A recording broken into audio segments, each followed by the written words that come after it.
Hello and welcome to Spotted News. My name is Faith JELAGAT. Now we welcome our viewers in Nairobi and around the world. In this program, we discuss matters health, education, politics, arts and culture, and economics. But before we delve deeper, let's have the headlines. Two members of the Hamas movement in Gaza have been killed. This is after shots were fired at two soldiers in an Israeli attack. Witnesses say the attack occurred in a town in the northern Gaza Strip. In a statement released by Israeli military, the army returned fire shots that were fired at its soldiers from the Hamas spot. The military report stated that no Israeli troops were injured in the exchange. Hamas, however, have warned that Israel will pay for the attacks. A new dawn of peace reigns over South Sudan as the country's President Salva Kiir and the rebel leader Riek Machar signed a peace deal. The two leaders were mediated by Sudan's Omar al-Bashir, and the peace deal was signed in Addis Ababa. Riek Machar was reinstated as Vice President of South Sudan. Now, the peace deal sees a formal end of a 5-year war that has displaced over 4 million nationals. Moving on, global hunger is on the rise and the numbers have increased in the past 3 years. This is according to a report released by the United Nations. About 821 million people were malnourished in 2017 and nearly 181 million minors under 5 years have stunted growth. This, according to the UN report, is due to extreme climate events and the poor state of food security and nutrition in the world. Now today we are going to unravel the story on world food crisis. Now the UN report has revealed the loopholes in our basic system, and that is the food system, where a lot of people are hungry and malnutritioned in our society. And the UN report has exposed how we do not value the basic needs in society. And now moving on to Kenya, the UN report has shown over 3.4 million are at risk of food insecurity, and also very many children, over 5 million children are at risk of starvation. Now today we talk about the issues of food hunger here in Kenya, especially in the northern areas of our country. What is the government doing about it? What are NGOs doing about it? And what can our agriculture base do to improve the state of food security here in our country? Of course, we welcome you to contribute to this conversation. You can reach me on my social media platforms at ByJela on Twitter and at Faith JELAGAT on Facebook. And I can already see some of your comments that are streaming in. And Atmushiri is saying, the world food hunger crisis is a major issue and we need a solid plan to tackle this crisis. Thank you very much for your feedback. Let's keep them coming. The show is Spotted News. Stay tuned. Now, to continue tackling this issue of food crisis, our correspondent Cynthia Okoth has prepared this feature for you. Take a look. The discussion of food hunger, food crisis and malnutrition are not new to Kenya. This has been a dialogue that has been going on for many years now. Currently, Kenya is facing a hunger crisis with 3.4 million people being food insecure. This includes 2.6 million people already facing severe food insecurity, who are expected to fall into crisis levels from August to October 2017. These statistics were from an article on the Daily Nation. The food hunger crisis is proving to be a difficult problem to solve. There are several NGOs that have dedicated rapid action when the need arises. The Food and Agriculture Organization, for instance, have come up with interventions that have included rapid provision of animal feed and water and implementation of animal health programs. However, these solutions only come when a crisis arises.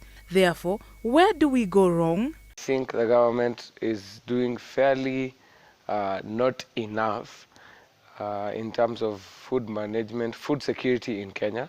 This is because, of course, they always act upon what I call crisis management, whereby we are stuck, there is no food, so a solution needs to be provided. They don't preempt how, for example, the next 2 years are gonna be. Many farmers now complain over lack of pay from the government. The NCPB board has been probed over the last few weeks in regards to the maize crisis. Such issues bring up this crisis. Droughts have made it difficult for farmers and herders to produce crops and feed livestock. Excessive spring rains are causing flash floods across drought-stricken areas, washing away crops and shelters. Children are among the most affected, with their health and development drastically impacted. More than 15 million children in East Africa are struggling to get enough to eat, while floods increase the risk of cholera and other water-related diseases for people living in temporary shelters with poor sanitation. It is therefore evident that the government needs to come up with more solid food security plans in the country. A more stable system of encouraging agriculture and a clean, safe environment needs to be a priority. Reporting for Spot On, my name is Cynthia Okoth. Now we are joined live by our correspondent Cynthia Okoth, who is in Machakos County. Now Cynthia, from what you have collected, how dire is the issue of food hunger here in Kenya? Yes, I hear you, Faith JELAGAT, loud and clear. And yes, the situation is there because it is predicted that the floods and droughts are expected later this year. And yes, the agricultural sector is still struggling. Back to you, Faith JELAGAT. Now, thank you very much, Cynthia Okoth, for that very comprehensive report. And now let's move to what you're saying on our social media platforms. And that Faith Kaulu is saying, very informative feature. And yes, it is true our farmers are not motivated to produce, and this increases the risk of low food production. Now, of course, let's keep the conversation going. Now, to help us take further this discussion on the issues of Kenya food hunger crisis, I am joined by three very able experts. And as you can see on your screen from the far left, we have Eric Spira, and he is a pharmacist. We also have Mr. Fabish Ogola. He has experience with agriculture and farming. And also we have Mr. Jeremiah Marwa, and he has been a volunteer with Red Cross over the years. Welcome to the show, all of you. Now, if I may begin with you, Eric Spira, let us start with the matters of food hunger crisis here in Kenya. What do you think is the main cause of food hunger here in Kenya? The leading cause of food hunger in our country is mainly because of the fact that we are still developing and there is no equal distribution of resources around the country. You may find to be specific countries like Turkana and the northern part of Kenya, Wajir. As much as they are part of Kenya, they do not see themselves as Kenya because, first of all, there is so much drought. The weather does not favor a lot of rain. So that fact alone does not favor a lot of farming. And the government is not investing so much into their development, especially when it comes to food. Now, sticking on the same note on the issue of the food crisis, there has been a lot of malnutrition cases, even in places where food has been provided. Now, my question is malnutrition just caused by lack of just basic food? The NGOs are doing their bit. The challenge that is there is that sustainability is a challenge. You find malnutrition is caused by various factors.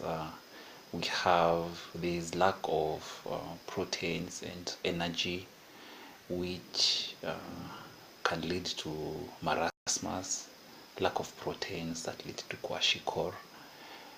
This is one of the leading causes of malnutrition because these kids and the people in this region, they get maize. The NGOs will just manage to give them maize, and maize is just one aspect, it's just carbohydrates.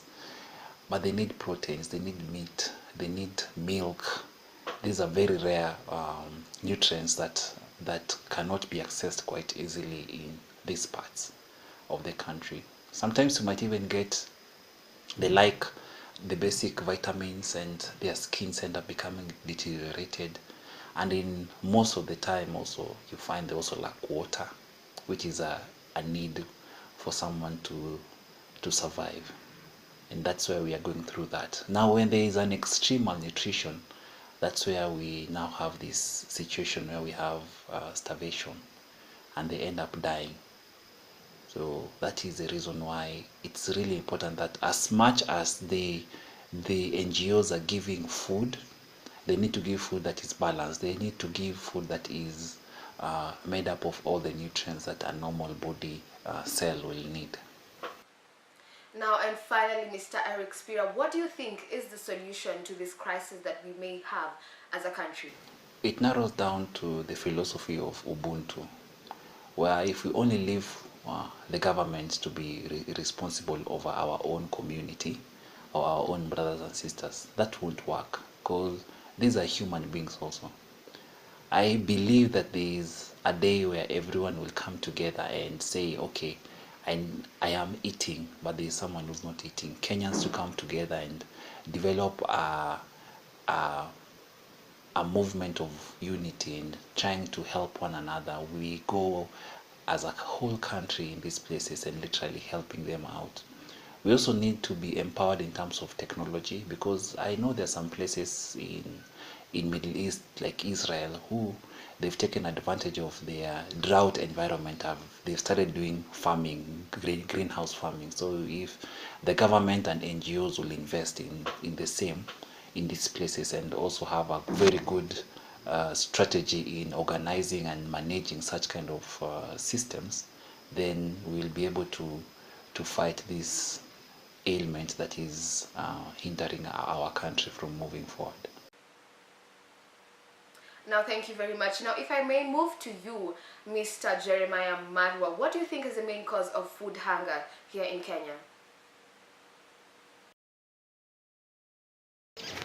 I think the main cause of food hunger in Kenya is the question of priority when it comes to allocation of resources in agriculture, and also in the way we treat our people who are busy farming in the fields, our farmers in particular. You find that the government allocates some specific amount of funds to farmers for example, fertilizers or something. But again, these farmers don't have the market to sell their goods and services. And also, we've been faced with a major challenge in terms of climate and weather, whereby we've had unpredictable weather patterns. So in a way that we have extreme weather conditions, like we are having a dry season where farmers plant their products, but due to drought, it becomes so difficult, and at the end of it all, they're in the losing end. That's, I think, the main cause. And also the county governments, I think they need to take farming so seriously and provide these farmers so that they can have the urge to take part in agriculture. Yeah. Okay, and finally, as someone who has been able to participate in NGOs activities previously, what do you think NGOs are doing about this particular crisis here in Kenya? NGOs are trying to get funds from people across the globe to help improve the standards in which these farmers live. For example, improving technology. We find that farmers are having a problem in technology where they're using old methods of doing agriculture, but NGOs are trying to find people, well-wishers and organizations to come in and try to help these people to use appropriate technology, and also to go with the trend where they manufacture goods and services where they have market. And also NGOs are trying to open markets in other places for these farmers so that they can sell their goods and services. Yeah, and we're also trying to fund these people. Yeah. Now, Mr. Fabi Shogola, just to bring you into this conversation and bring in the matters of agriculture. Now, our country is able to produce. Why food hunger? According to me, in this country, we find that agricultural sector is really neglected. We find that most of farmers don't have knowledge about how to do farming, animal husbandry, and how to use the fertilizers. Me, according to me, in this country, what I've seen farmers doing, there are no proportions. They don't go for soil testing, for all soil sampling. They just take the fertilizer from the shops and come and apply them to the soil. And you find with the time, this is deteriorate the soil fertility. And again, animal husbandry, we find that people don't select the correct animals for mating. They just do it, and with the time we find that there's a lot of animal creation facility, and we find that the one we produce, the offspring produce are not the best for us, even consuming. Yeah. And now moving on, Mr. Fabish, what are some of the challenges that our farmers are facing in terms of production of food here in Kenya? Okay, we find that in this country, most of the time we find that the bus fare, or the transport fare is really fluctuating, and we find that we don't have good roads, so our farmers don't reach at the market at that time. For example, in production of perishable goods like tea, tea is perishable because with the time we find that it ferments. Again, things like tomatoes. In these roads find that when they move with the during transportation, these things like tomatoes and teas, they get fermented and they lower the production. Again, we find that our farmers are not well trained. Most of people don't view farming as a profession. They take it as a way through out of life problems. Most of people do farming to provide food, not for in the name of making some income. So they don't have that enough ideas on how to deal with the farming. So me, my advice, I would think the government to allocate some funds in education, general education about farming, and farming, like agriculture, to be taken serious in education sector. Okay, thank you very much. Now that has been Mr. Eric Spira, Mr. Jeremiah Marwa, and also Fabi Shogola. Thank you very much for joining us and helping us discuss matters Kenya's food crisis.